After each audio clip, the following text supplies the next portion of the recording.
இதுவும் அதைத்தான் சொல்லுகிறது. அல்லாஹும்ம லா மானி லிமா அஅதைத் வலா முஅதி லிமா மனஅத்.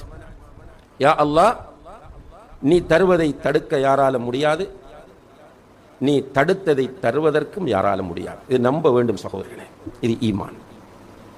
இந்த ஈமானோடு வாழ்ந்தால் பொருளாதாரத்தில் டென்ஷன் வர மாட்டாது, பேராசை வராது. அதே நேரத்தில் உழைக்க வேண்டும் என்று இஸ்லாம் சொன்னதற்காக உழைப்போம். உழைக்காட்டியும் கிடைக்கும்,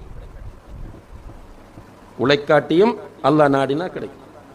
சில அந்த ஜெம் பிஸ்னஸ் செய்கிறவங்க சொல்றாங்களா இல்லையா, நம்மகிட்ட சும்மா சாதாரணமாக ஆயிரக்கணக்கில் கொடுத்து வாங்கிய கல் பல கோடிகளுக்கு விற்கப்படுகிறதா இல்லையா?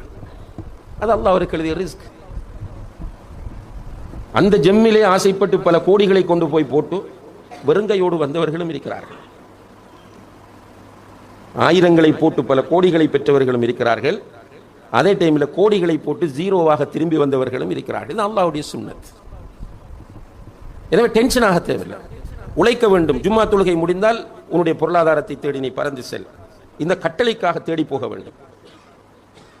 நீ உழைக்கக்கூடிய உடல் வலிமை இருக்கிற போது நீ உழைக்காமல் இருப்பது ஹராமாகும், உனக்கு சதக்காவும் தரக்கூடாது என்று ரசூல் ஸல்லல்லாஹு அலைஹி வஸல்லம் அவர்கள் சொன்ன காரணத்தினால் உழைக்க வேண்டும். ஆனால் ரிஸ்க் என்பது நம்ம கஷ்டப்படுவதால் தான் வரும் என்பதில்லை.